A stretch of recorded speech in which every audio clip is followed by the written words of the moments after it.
Please subscribe to my channel and press the bell icon to get the notifications of my latest videos. Hello नमस्कार, राय fitness में आपका स्वागत है। दोस्तों, आज के इस वीडियो में हम बहुत ही महत्वपूर्ण प्राणायाम के बारे में बात करने वाले हैं, जिसका नाम है अनुलोम विलोम प्राणायाम। दोस्तों, इसे नाड़ी शोधन प्राणायाम भी बोला जाता है। यह इतना महत्वपूर्ण है दोस्तों कि इसके सैकड़ों लाभ हमारे शरीर पे होते हैं। यह अकेला प्राणायाम हमें सैकड़ों लाभ दे सकता है। अगर आपको मान लीजिए आपको कोई भी प्राणायाम नहीं आता है, कोई भी आसन आप नहीं कर पाते हैं, लेकिन अकेले आप अनुलोम विलोम प्राणायाम करते हैं तो सर से पांव तक आपको बहुत सारे फ़ायदे इसके मिलने वाले हैं। दोस्तों, अनुलोम विलोम प्राणायाम का सबसे पहले हम आपको परिचय दे देते हैं। अनुलोम विलोम प्राणायाम क्या है? अनुलोम विलोम प्राणायाम में सांस लेना और छोड़ना ये प्रक्रिया होती है। इसमें कैसे करते हैं कि पहले नाक से सांस लिया, फिर दूसरे से छोड़ा, फिर दूसरे से लिया और पहले से छोड़ा। इसको अनुलोम विलोम प्राणायाम कहते हैं। ये बहुत ही सामान्य प्राणायाम के बावजूद भी बहुत लोग इसे अच्छे से कर ही नहीं पाते हैं।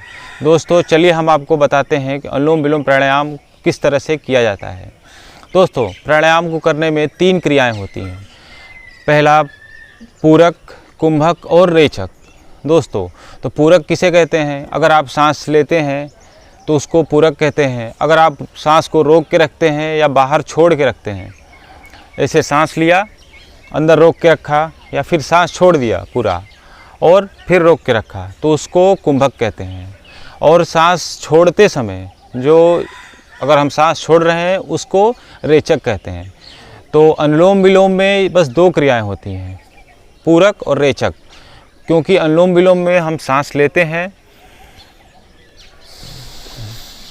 फिर सांस छोड़ते हैं, तो सांस लेना और छोड़ना बस 2 ही क्रिया इसमें होती है। तो पहले क्रिया सांस लेने में हम पूरक कहते हैं, और जब सांस छोड़ रहे हैं तो उसको रेचक कहते हैं। और दोस्तों, इसी को जब हम नाड़ी शोधन पे जाते हैं तो इसमें 3 क्रियाएं होती हैं, सांस लेना, फिर रोक के रखना, फिर छोड़ना। तो दोस्तों, अब ये अनुलोम विलोम प्राणायाम को हम कैसे करते हैं? अगर आप जैसे कुछ लोग इसमें गलती करते हैं कि पहले नाक से इस तरह सांस लिया, फिर ऐसे छोड़े दूसरे नाक से। फिर कुछ लोग क्या करते हैं कि अब इसी को दोहराते रहते हैं, पहले नाक से ही सांस लिया, दूसरे से छोड़ा, फिर पहले से सांस लिया, दूसरे से छोड़ा, इस तरह।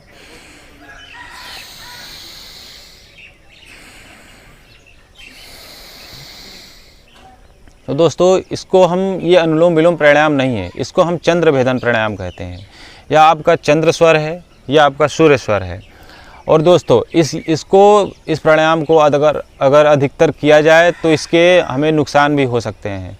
ये चंद्र भेदन प्राणायाम इसको सर्दियों में नहीं किया जाता है, ये गर्मियों के लिए प्राणायाम है। और सूर्य भेदन प्राणायाम ये सर्दियों के लिए प्राणायाम है। तो दोस्तों, अनुलोम विलोम प्राणायाम करने का तरीका क्या होता है? सबसे पहले हम अंगूठे से अपने दाहिनी नाक को बंद करेंगे, अपनी अनामिका उंगली को अंगूठे के नीचे लगाएंगे, और उसके बाद बाईं नाक को तर्जनी और मध्यमा से बंद करेंगे।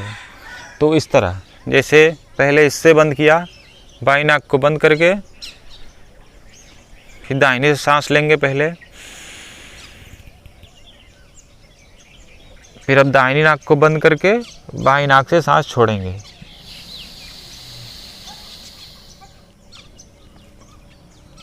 फिर अब बाईं नाक से सांस लेंगे, फिर बाईं नाक को बंद करके दाहिनी नाक से सांस लेंगे, छोड़ेंगे। दोस्तों, ये हुआ एक चक्र इसका।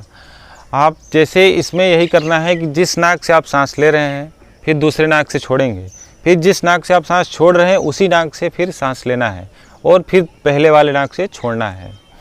इसको अनुलोम विलोम प्राणायाम बोलते हैं। और दोस्तों, इसमें आपको सांस लेते समय पूरा सांस लंबा गहरा सांस लेना है। जैसे आप इसमें ऐसे कर लीजिए, आप सांस लेते हैं तो 10 तक गिनती गिन लीजिए, 10 तक गिनती करिए, उसके बाद सांस फिर छोड़िए। 10 तक गिनती करते समय सांस लीजिए, 10 तक गिनती करते समय सांस छोड़िए। जैसे जितने देर में सांस ले रहे हैं आप, उतने देर में ही आपको सांस छोड़ना है, इस तरह।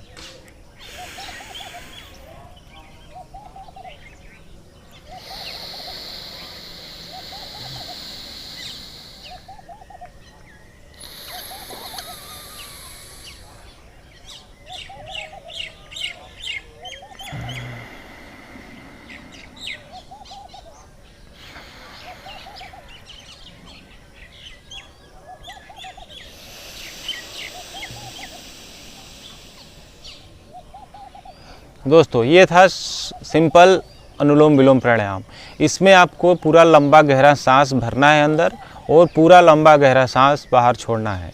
दोस्तों अगर इस प्रक्रिया को 15 से 20 मिनट हर रोज़ किया जाए तो इसके बहुत सारे लाभ मिलते हैं।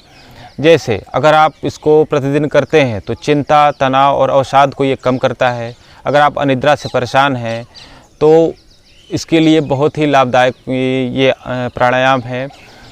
ये प्राणायाम नाड़ी शोधन के लिए भी बहुत ही अच्छा प्राणायाम माना जाता है। नाड़ी शोधन के बाद आप कुंडली जागरण के लिए इस प्राणायाम को किया जाता है।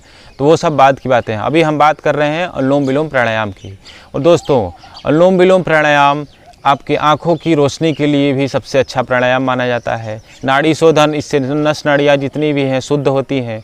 आपके शरीर में रक्त का प्रवाह अच्छा होता है। मस्तिष्क और फेफड़ों में ऑक्सीजन का लेवल बढ़ाता है ये अनुलोम विलोम प्राणायाम।